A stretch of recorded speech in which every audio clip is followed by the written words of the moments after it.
I came to this campus with both a voracity for knowledge and a reverence for the traditions of these hallowed halls. Soon after I arrived, I participated in one of the most famous traditions in the Department of Dance. I danced with a tree. Silly as I may have felt that day in Professor Jessica Fogel's dance composition class, I, with the rest of my classmates, set aside my embarrassment and apprehension for the sake of learning. We, each of us, opened our minds to the potential to learn and allowed ourselves to feel silly. None of us realized then how significant that assignment was. Not because of the choreography that was generated, but because it was the first of many times we would be challenged beyond our comfort zones here at the University of Michigan.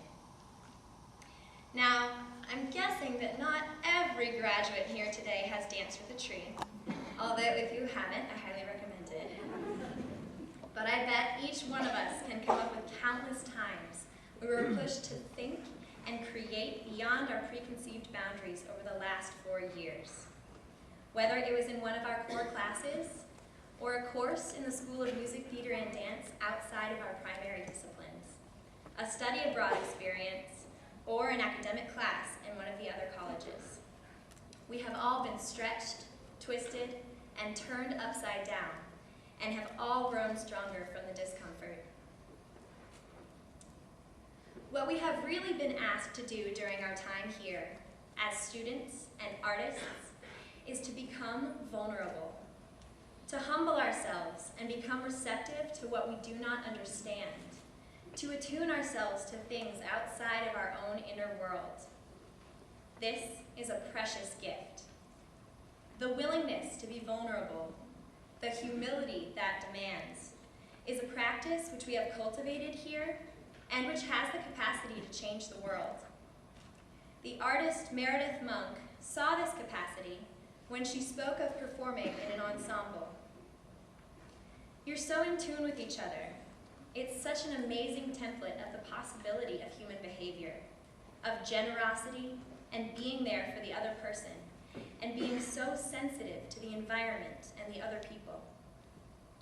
This particular quote was in reference to a choral work she composed, but I think it is evidence to the importance of the arts and the need in our world for people who think like artists.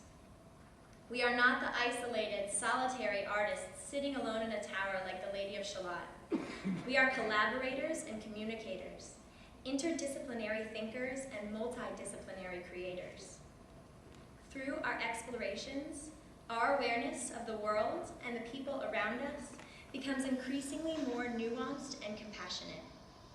These are tools and a mentality that the School of Music, Theater, and Dance has given us. But equally as important, perhaps more important, is that all of these skills, knowledge, and talent are infused with a refusal to take ourselves too seriously.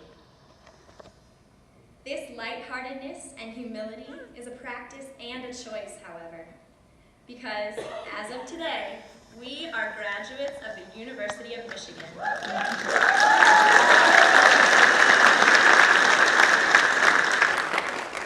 With an honor like that, it would be all too easy to become proud and start taking ourselves too seriously. Not only would that be the death of any creativity we had cultivated, it would eradicate our potential to use our unique positionings as artists to truly change our world. The privilege of being a University of Michigan School of Music, Theater, and Dance alum necessitates a perennial commitment to humility. Sir Isaac Newton, when praised for his scientific discoveries, said, "If I have seen further, it is by standing on the shoulders of giants." Certainly here at the School of Music, Theater, and Dance, that is true as well. Visionaries in each of our disciplines have carved the way for us, and we are grateful. Some of the very giants upon whose shoulders we stand are in this very room. Our prestiged faculty, our honored alumni, and our beloved parents. We can always trace back our success to the opportunities which we have been given. Our future accomplishments should renew our sense of gratitude. Our gratitude should be fuel for our passions and inspire us to pay it forward by contributing as much as we can to whatever endeavors we choose to pursue. For me, the last 4 years have flown by. I'm guessing they have for all of you as well. I don't flatter myself into thinking you will remember everything or anything of what I have said here today. But that does not matter. Because if humble gratitude is a practice, then it is something which operates in this present moment. Because our time here has been so very fleeting, let's each, right now, open our eyes and look around. Take a mental picture of this moment. This is now. This is the present moment. We will want to remember this. We have to be grateful for this. Our happiness, our creativity, and our ability to change our world depend upon it. Take it all in, class of 2015, because we made it. And the journey has only just begun. Go Blue.